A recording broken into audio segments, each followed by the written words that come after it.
Welcome, everyone. It's Grandma Mo. Appreciate it if you can hit that subscribe button for me. We're covering all the WNBA games, and we got a bunch today. We already covered the Valkyries game, so if you're interested in that one, you can go check that out on my channel. This one was very similar to the Valkyries game. The Connecticut Sun had gotten a lead, just like the Valkyries did, and the Mystics closed the gap right in the fourth, and the Sky did the same thing. Same result in both games. The team that was leading ended up winning. But Connecticut gets their sixth win of the season. They have definitely been playing better. Just so much better. They just need to work on their defense a little more. They tend to, give up easy shots when they least can afford it. But Connecticut, they started off with a lead, and they held it all the way through. First quarter was 21-18. Then Chicago had a bad second quarter, only scored 10 points. Connecticut scored 21 again, so 21-10. They were up big. 24 points. So they were up 24 points at halftime. And then Chicago did a little better, 17-18 in the third, and then they outscored Connecticut 17-11 in the fourth. But Connecticut gets the win, 71-62. They are now 6-26, and Chicago has dropped to 8-24. Points in the paint in this one were even. Second chance points were even. Biggest lead was 21. Okay, I added wrong there. 21 points was the biggest lead Connecticut had. But Chicago had 21 turnovers, and that was the big thing in the game. They just, up until late in the game, they just couldn't put it together. But on the Chicago side, you had Camila Cardoso, who led the team in scoring with 20. She had 24 points. She had 9 rebounds, 3 assists. She had 1 turnover. She had 1 block. And she was 10 for 19 from the floor, and then 4 for 5 from the foul line. There's times where I wish Camilla will be a little stronger at times, though. Sometimes she just kind of stands there, and when they could really use her rebounding. And it's just she seems to take plays off. And, I just think about, she could have been well into the 30s if she didn't take plays off. I don't know. Maybe she's not, but it seems that way. When you watch her. So then we had Elizabeth Williams. She had a double-double. Yeah, good game for her. 12 points. She had 15 rebounds. So she was making up for in the rebounding department. She had 3 assists. She had 2 turnovers, 2 blocks. She's always good for at least 1 block a game. She usually gets more than 1. I really like that about her game. But she was 5 for 12 overall. She probably could have made a few more of those.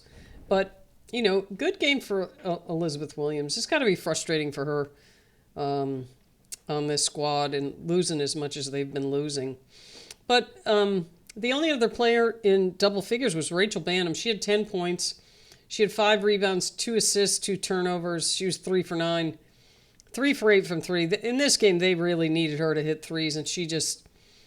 37% isn't horrible, but, they needed those out of her and were just not able to get them.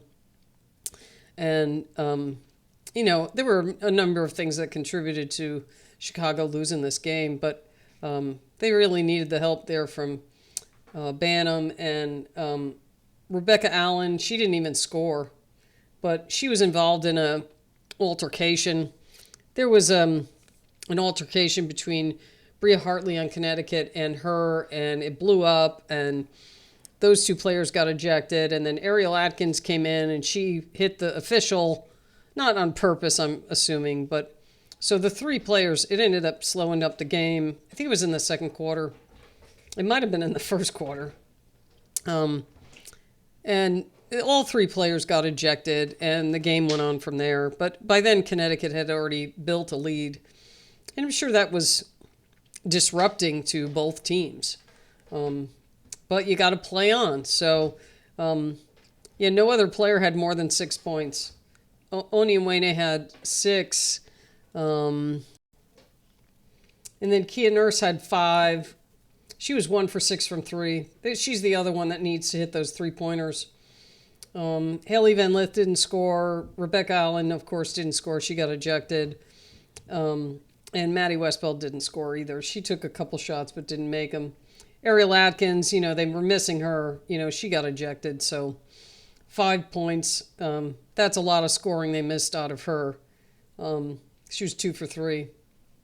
So on the Connecticut side, we had 3 players in double figures. Not a huge scoring difference, but Lecan, who has been playing very well for Connecticut. Yep, they don't have a picture for her yet. I'm surprised that hasn't happened by now. But Lecan from France, she was part of that French national team.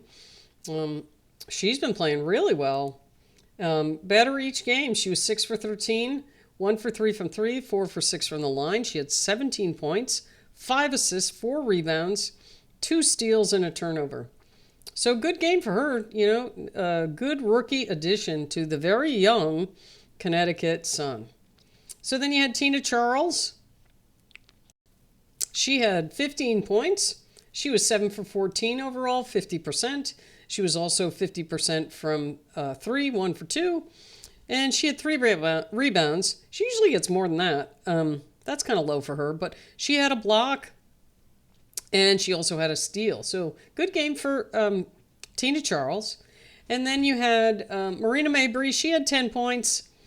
She was 4 for 16 overall. She's still not shooting well. They're going to need her down the stretch. If they're going to win some more games, they got to get her to shoot a little better. She was only 25%, and she was 0 for 4 from 3. But, they got the win anyway, so good for Connecticut. She had 4 assists and 5 rebounds. So even though she wasn't shooting well, she definitely contributed in other ways.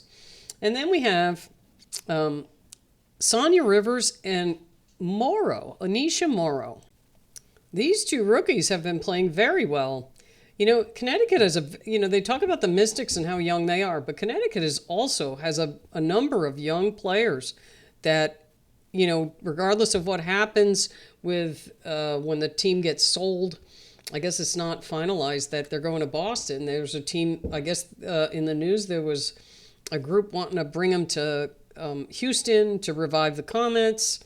And then there's also a bid in for to keep them in Connecticut at Hartford, which, as someone who grew up in Connecticut, I would like to see them stay in Connecticut. And the Hartford Civic Center is more than big enough to accommodate them. And you could get, Hartford is right near the border of Massachusetts, so you could have all the Massachusetts fans, the same as but Boston is way over to the east. So you'd have, even though there's a huge population there, you'd get, it'd be harder for fans in the western side of Massachusetts and Connecticut to get there, whereas Hartford is more centralized, if you know your geography. But Anisha Morrow, she was 42%. She was 3 for 7. She hit a 3-point shot. She got 9 rebounds. She's really strong on the rebounds. And then Sonia Rivers, she had this great block on Cardoso, of all people. She just skied up there and said, nope, boom, and sent it into the stands. It was great. That was a big moment for Connecticut only having 6 wins. That was a big moment for them to see her get that, that big, huge block. That was only 1 of 2 that she got. So she ended up with 8 points. She had 2 assists, 3 rebounds. She didn't make her foul. Oh, wait, that's the wrong one. Sorry. She had 3 steals, 2 blocks, 6 assists, 3 rebounds. She made her foul shot. She was 1 for 2 from 3 and 3 for 8 overall. So the other players, let's see here who I can go over. You had Nelson Adota. She was 100% from the floor, 4 for 4. She had 8 points. She only had 3 rebounds, though. They need, Morrow kind of makes up for that, but, Nelson Adota, I believe, is 6'5". She needs to get in there and rebound. But she had 3 steals, also 2 blocks. She had a turnover and 2 assists. And then Aaliyah Edwards got in 11 minutes in this game. She hit a hoop. She got a steal, had a turnover, and a rebound. And then Torrig, she played 2 minutes. She didn't score. She took 2 threes, but she didn't get them at all. And then Lindsay Allen came in. She played 9 minutes. She had 2 points, an assist, and a rebound. So overall, Connecticut shot 40% from the floor, 23% from three. They were 9 for 15 from the line, that's not good. You got to be shooting like 80, at least 80% from the foul line. Rebounds, Chicago out-rebounded them 37 to 31. And then Chicago only shot 38% and 25% from three.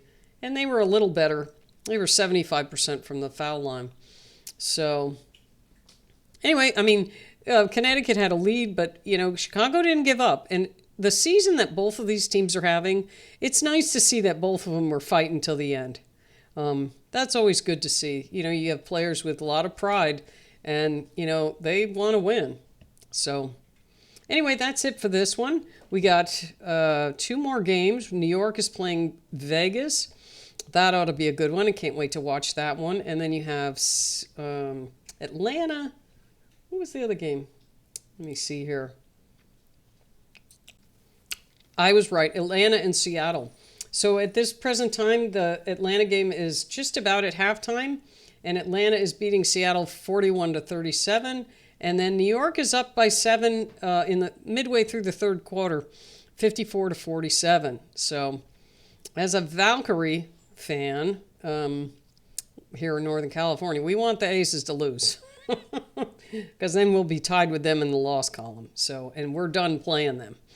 So, well, we'll see what happens. New York is starting to look back to their championship form. So we'll see. Anyway, 2 more games to review tonight. Just loving all the games. Okay, that's it for this one. We'll see you next time.